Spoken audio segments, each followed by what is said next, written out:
Je suis aux States, je suis en train de signer des chèques, je suis avec la plus belle femme du monde. Je décide de prendre un jet privé, un Boeing 730. Je monte dans le Boeing 730 et là je tombe sur Leonardo DiCaprio, je sais pas si vous connaissez, c'est un acteur. Mais il me fait la surprise en fait, parce que je le connaissais d'avant, j'avais signé des chèques pour lui, j'avais avancé de l'argent. On discute, il m'offre un verre.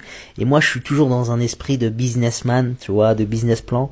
Je lui expose un peu mon business et il me dit franchement c'est ça. Et là il demande à l'hôtesse une ice cream, tu vois. Et je lui dis ça tombe bien que tu parles d'ice cream parce qu'il m'est arrivé une dinguerie la semaine dernière, tu vois. Je prends mon bateau comme d'hab, on tombe sur un iceberg géant, on percute l'iceberg et on coule. Ah mais il y avait des violonistes, des trucs, on a dû jeter des barques et sauter dedans. Je vois qu'il kiffe l'histoire, tu vois. Un an après, j'allume la téloche et je vois qu'il y a Titanic qui passe à la télé. Ça m'a fait rire à ce moment-là, ça fait plaisir si on peut aider les jeunes. Après ça, il décide de me garder avec lui. J'ai un tournage, tu vas venir avec moi. Et j'arrive au tournage, et je vois que le réal, il vient vers moi, il me dit bonsoir, c'est pour vous pour le film. Je dis non, c'est moi je suis venu accompagner Leonardo.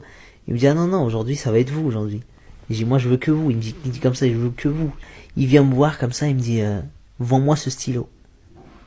Je lui dis ok, y a pas de souci, ouais. Bon bah tenez, signez-moi ce papier. Et ben je peux pas signer. Stylo. Et waouh, waouh. Et suite à ça, il voulait que je reste, mais comme j'avais plusieurs business à gérer, j'ai dû rentrer pour des contrats et j'ai laissé Leonardo, ils l'ont pas pris. Voilà quoi.